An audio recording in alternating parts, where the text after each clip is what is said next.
Buenas noches. Desde hace unos años se está intentando conseguir las especialidades en odontología. El invitado de hoy es una de las personas que está intentando impulsar esta iniciativa y va a tratarnos de explicar la necesidad de este proyecto. Tenemos con nosotros al profesor Alfonso Villavigil, que es el presidente del ilustre Consejo General de Colegios de Odontólogos y Estomatólogos de España y catedrático de la Universidad de Oviedo. Buenas noches, doctor Villavigil. Hola, buenas noches. Si echamos la vista atrás, hace unos años, para ser dentista había que estudiar medicina y posteriormente hacer la especialidad de estomatología. Esto cambió, se creó la licenciatura de odontología. ¿Realmente la boca está tan separada del cuerpo? Porque quizás esto podría haber pasado con otras especialidades como otorrinolaringología o oftalmología y sin embargo no ha sido así. Yo pienso exactamente lo mismo. Yo creo que no tiene mucho sentido que la odontología esté en todo el currículum formativo tan separada de la medicina. De hecho, hace unos años pues teníamos la posibilidad de acceder desde medicina a tercer curso de odontología y sin embargo no es posible desde final de odontología, desde un odontólogo, pues acceder a mitad de la carrera de medicina. Hombre, desde luego esto es un despropósito. Y yo en la última reforma de los planes de estudios de Bolonia insistí muchísimo en que había que haber hecho una troncalidad común de la medicina, por lo menos los aspectos básicos, lo que podrían ser los 3 primeros cursos de medicina con los de odontología, ¿no? Y luego hacer una separación específica. Yo comprendo que efectivamente, tal y como ocurría pues hace 25 años, ser médico y por tanto estudiar la ginecología, la traumatología del pie, etcétera, para ser dentista no tenía mucha lógica, pero desde luego tampoco la tiene para ser oftalmólogo. Con lo cual yo siempre he abogado porque lo lógico hubiera sido, en mi opinión, haber hecho licenciaturas en medicina ya divididas, ya troncalizadas, con una parte común, a lo mejor pues de 4 años, y luego ya ir saliendo licenciado médico, pero en una rama concreta. Porque si no, ahora mismo cualquier especialista médico pues llega a los 30 años formándose todavía, ¿no? Tienes 6 años de medicina, luego un año de formación de MIR, después muchas especialidades son de 5 años, con lo cual esto es larguísimo. Y yo creo que efectivamente teníamos que haber hecho algo más conjuntado. Y en ese contexto más conjuntado estaría bien la odontología. Porque exactamente igual que antes era, creo que excesivo, obligar a una persona a hacer 6 años de medicina y luego los 3 de estomatología para ser dentista, yo creo que 5 años, como es ahora mismo la licenciatura de odontología, es demasiado escaso. De hecho, muchos licenciados en odontología se quejan de la inseguridad que tienen pues, cuando tienen que manejar incompatibilidades de fármacos o compatibilidades de fármacos que están usando los pacientes con otros que tienen que utilizar ellos. No sé, se generan bastantes dudas. Yo creo que sería mejor haber hecho una odontología con un poquito más de tiempo, aunque no hubiera sido toda la carrera de medicina, pero con un poquito más de formación médica. Bueno, bien, no solo nos separamos de la medicina siendo licenciatura propia, sino que ahora además los dentistas pedimos que existan especialidades dentro de la propia odontología. Realmente un espacio tan reducido y limitado aparentemente como la boca da para tanto. Sí, sí. El crecimiento de la ciencia es exponencial y concretamente en el ámbito de las ciencias de la salud es enorme. Usted lo sabe perfectamente, dentro del ámbito de la medicina ya no solamente hay pues casi 40 especialidades, sino que es que cada una de las especialidades empieza a tener subespecialidades, lo que llamamos capacitaciones específicas, donde incluso pues hay solapamientos de unas con otras, ¿no?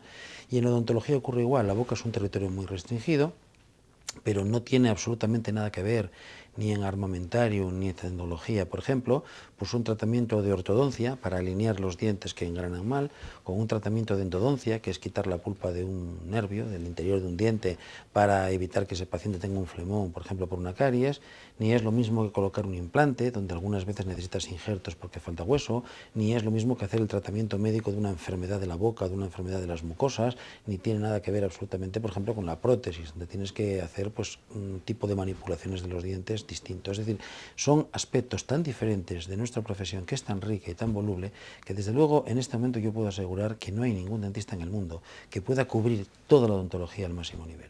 Es decir, puedes tener una magnífica formación general, pero desde luego siempre hay algún campo en el que no puedes cubrir la excelencia máxima. porque avanza a tal ritmo la periodoncia, la ortodoncia, la prostodoncia, etcétera, todas las ramas de la odontología, que es imposible estar al día al máximo nivel en todas ellas. Y eso justifica que se empiecen a formar especialistas, lo cual no significa formar a personas solamente en un campo, significa personas bien formadas en general, luego desarrollarles pues un campo en particular, ¿no? No se puede intentar hacer, pues no sé, pues un rascacielos sobre una base pequeña o sin unos cimientos importantes. Hace falta una formación, una cimentación sólida en la generalidad de la odontología, pero luego hay que discurrir y profundizar en muchos aspectos para poder ejercer una profesión del máximo nivel o del nivel que se merecen los ciudadanos en un país desarrollado como es España, ¿no? De hecho, a día de hoy, aunque las especialidades no estén reconocidas como tal, los propios odontólogos van haciendo cursos encaminados al campo de la odontología, de todas esas facetas que decía que más le interesa. Es que realmente las especialidades, la especialización ya existe de facto, ¿eh? Existe. Usted ahora se encuentra con dentistas que ya se dedican exclusivamente a ortodoncia o a periodoncia o a prótesis o a cirugía. Ya existe eso. Lo que no existe es un título que refrende o respalde esa formación. Es decir, digamos que un poco es casi con carácter de aficionado aparentemente. Yo me dedico a un campo, me formo, me preparo, pero no hay un diploma, no hay un título, no hay un certificado que fehacientemente acredite a un ciudadano que yo tengo esa formación. Yo la tengo porque la necesito para dar el mejor servicio a mis pacientes y me la procuro, pero no existe una garantía para el ciudadano de esa formación. Y esa formación, además, en este momento obtenerla es costosísima. Es costosísima. Y nosotros pensamos que hay que regularizar la especialización para que precisamente se pueda hacer como cualquier otra rama de las ciencias de la salud, donde la especialización es remunerada o por lo menos no es tan tremendamente gravosa. Yo no puedo entender, por ejemplo, que un oncólogo, por ejemplo, o que un cirujano, pues tenga que tener 30.000, 40.000, 50.000 o 60.000 euros para estudiar su especialidad. Es que eso no cabe en la cabeza de nadie. Pregunto yo, ¿y por qué alguien para ser ortodoncista o periodoncista tiene que pagar esas cantidades? Es que al final todo eso repercute en los costes del paciente, ¿no? Y yo creo que no, que hay que buscar una forma de oficializar las especialidades y hacerlas exactamente igual que el resto de las especialidades en ciencias de la salud, mediante el modelo residencia, con a veces un refrendo que tendría que a lo mejor darse en las universidades y con una pequeña tasa de matrícula, pero con tasas de matrícula oficiales, no con estos costes que son prohibitivos para la mayoría de los bolsillos, ¿no? Que son inasequibles para muchos compañeros. Y si miramos a Europa, ¿existen especialidades odontológicas? Toda Europa tiene especialidades odontológicas, no todas, pero por ejemplo ortodoncia existe en casi todos los países de Europa, solamente no existe en España y en Luxemburgo. Y luego la cirugía existe en casi todos los países de Europa. Pues me parece que son en este momento en 21 ya tienen esa especialidad oficialmente. Luego, dentro de la subsidiariedad de cada país, pues tienen por motu propio, por su propia iniciativa, pues tienen otras especialidades. Por ejemplo, pues algunos tienen muchas. En Suecia hay, creo que son 18 o 19 especialidades, ¿no? O sea, cada país ha buscado la vida como ha querido. Pero lo cierto es que en este momento hay dos especialidades que tienen reconocimiento europeo. Es decir, no tenemos la obligación de tenerlas, pero sí tenemos obligación de reconocerlas a cuando llegue a España pues un ciudadano que sea especialista en ortodoncia, por ejemplo, en Alemania, ¿no? Lo que pasa es que hay una trampita, no dice que es especialista en ortodoncia, sino que dice el nombre en alemán, con lo cual pues ya eso le oculta un poquitín esa información al ciudadano, ¿no? Pero nosotros estamos pretendiendo que todas las especialidades que tengan una justificación en este momento ya por su desarrollo deberían de tener campo para que legalmente estuvieran reconocidas como especialidades. Precisamente le iba a preguntar, ¿cuáles son las especialidades que usted cree que deberían instaurarse en España? Pues mire, voy a aplicar un criterio que es el de los 2/5, ¿no? El criterio de los 2/5 no se aplica a odontología, se aplica a medicina. En las especialidades médicas se han considerado que son comunitarias, o sea, reconocidas en toda la comunidad, aquellas que existan en al menos el 2/5 de los países. Y entonces, según ese criterio de los 2/5 de los países, pues serían o deberían ser especialidades, aparte de la ortodoncia y la cirugía, que esas ya tienen reconocimiento específico, pues también lo tendría la periodoncia, la odontopediatría y estaría muy cerquita, le faltaría un país para llegar la endodoncia. Y yo creo que además hay una especialidad muy importante que hay que desarrollar, que sería el odontólogo de familia o el odontólogo de atención primaria, porque es que también recién terminado en la facultad la formación, digamos que es un poquitín floja, de poca experiencia, tienes pocas manos, has hecho pocas manos, has hecho pocos empastes y pocas prótesis, y se requiere pues un poquito de formación, igual que es el médico de familia, que es un médico general, pero que está un poquitín más avezado, ¿no? Y yo creo que eso también deberíamos contemplarla. Luego ya es discutible si deben existir otras específicas, como implantología, como prótesis, etcétera, que yo creo que también muchas de ellas tienen cabida. Y explíquenos, así a grosso modo, ¿en qué consiste el proyecto que están intentando Bueno, introducir? bien, la Ley de Ordenación de las Profesiones Sanitarias, que es la que regula cómo se hace la especialidad, dice que las especialidades tienen que hacerse mediante un modelo de residencia. Pero contempla que para el caso particular de la odontología y unas cuantas más, las que están en el artículo 6c, pues que podría desarrollarse por el gobierno una formación distinta. Y aquí la universidad está buscando, pues que evidentemente esa formación se haga en las universidades, y nosotros pues estamos buscando que esa formación se haga bien en las universidades o bien en centros privados, pero no bajo la ley de la universidad, sino bajo la ley de ordenación de las profesiones sanitarias. Permítame explicarle en 2 segundos por qué nos oponemos a que se haga bajo la ley de la universidad. Y yo, como soy catedrático de universidad, espero no ser sospechoso de antiuniversitario, pero trato de ser riguroso. Hay alguna universidad, y cito una, por ejemplo, la Universidad Politécnica de Cataluña. Es una universidad que se dedica a dar carreras del ámbito técnico, de las ingenierías, etc., ¿no?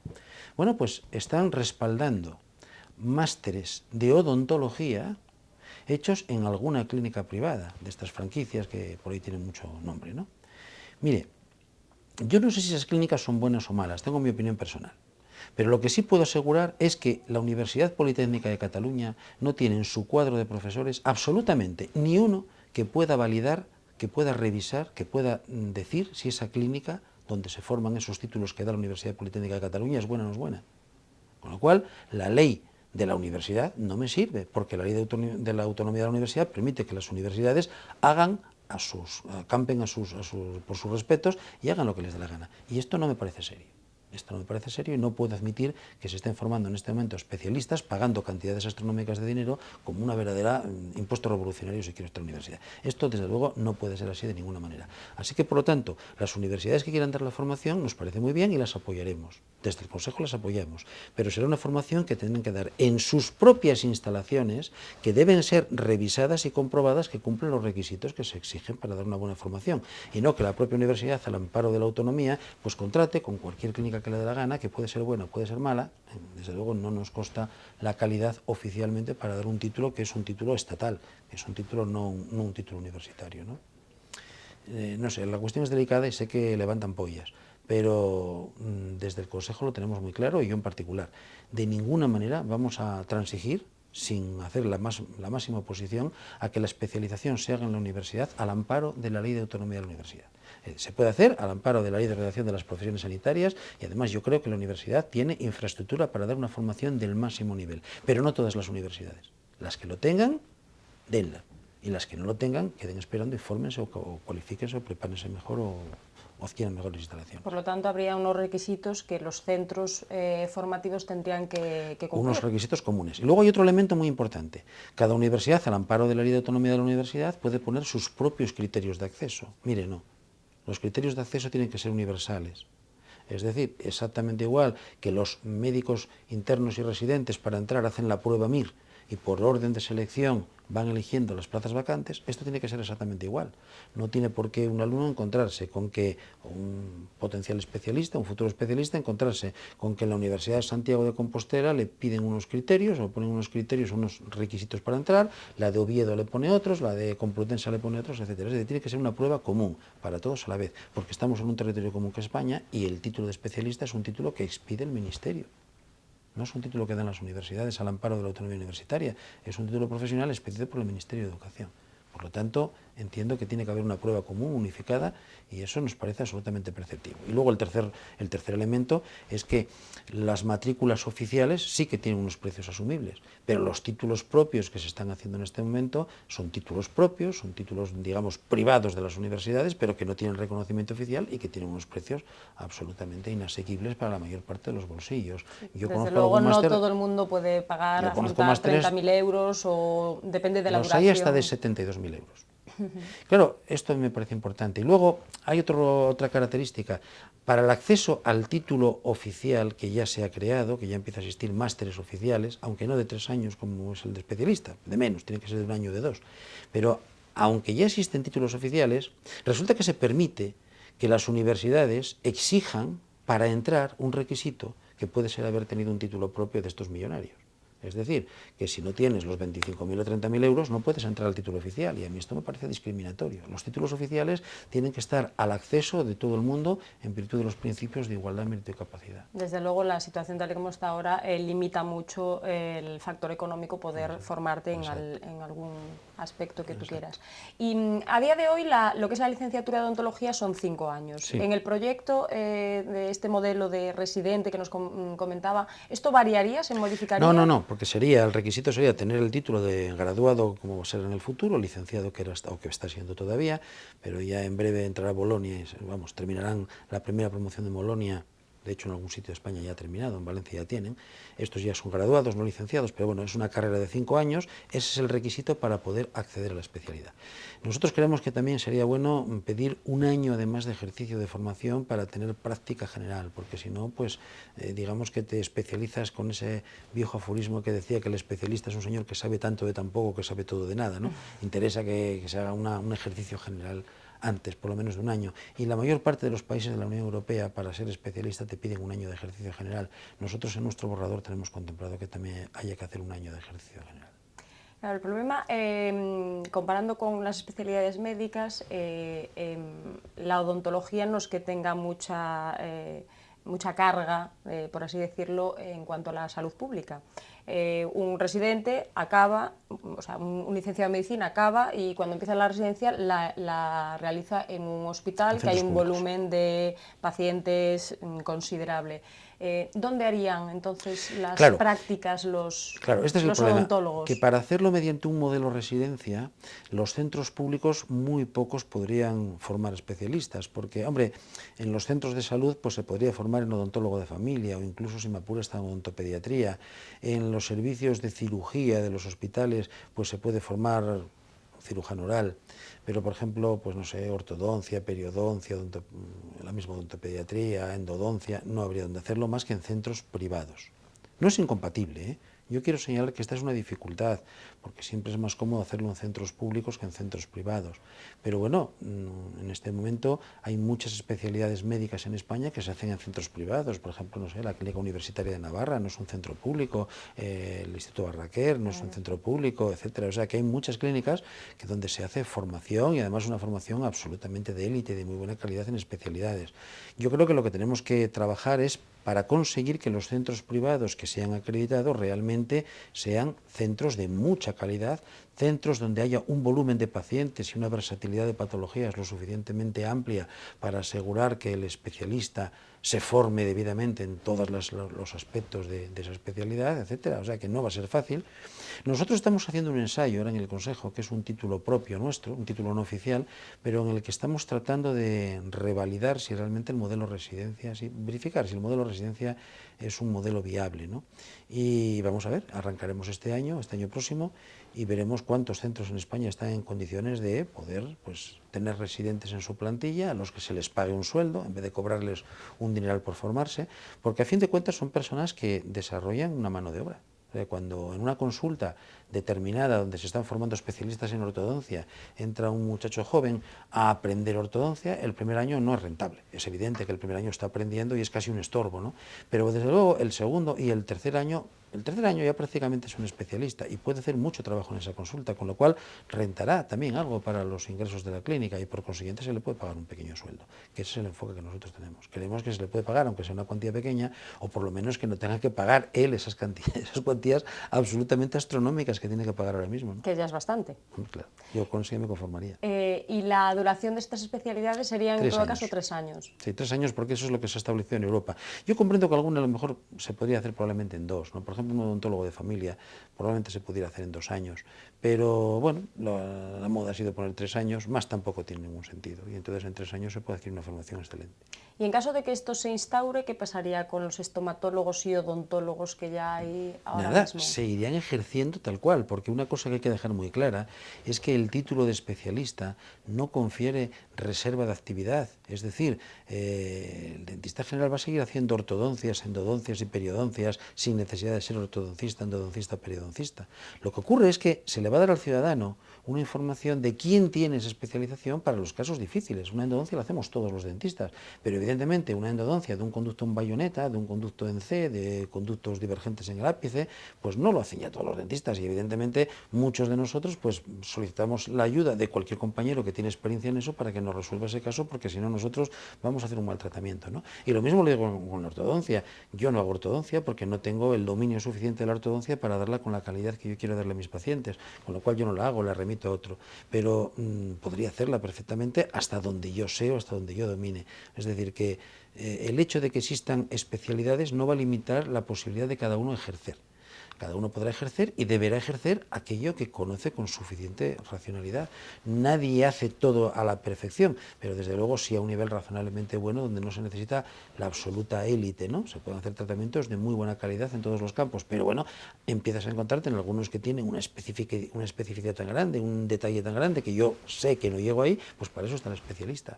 Por lo tanto, a los ciudadanos le aportaríamos una mayor calidad en los Le tratamientos. aportaríamos exactamente la garantía, por lo menos, de que le van a dar en eso especialmente difícil que su dentista general le dice, oiga, que yo aquí no llego, que necesita usted ir a alguien con experiencia, pues ya sabes quién es. Igual que ahora mismo, pues necesitas tienes un problema de corazón y te puede hacer un médico general un electrocardiograma, pero sin embargo, si es una complicación, un cuadro especialmente difícil, le dirá, vaya usted a un cardiólogo. Pues bueno, que sepa cuál es el cardiólogo o cuáles son cardiólogos de verdad, pues que sepa quiénes son ortodoncistas, endodoncistas y periodoncistas.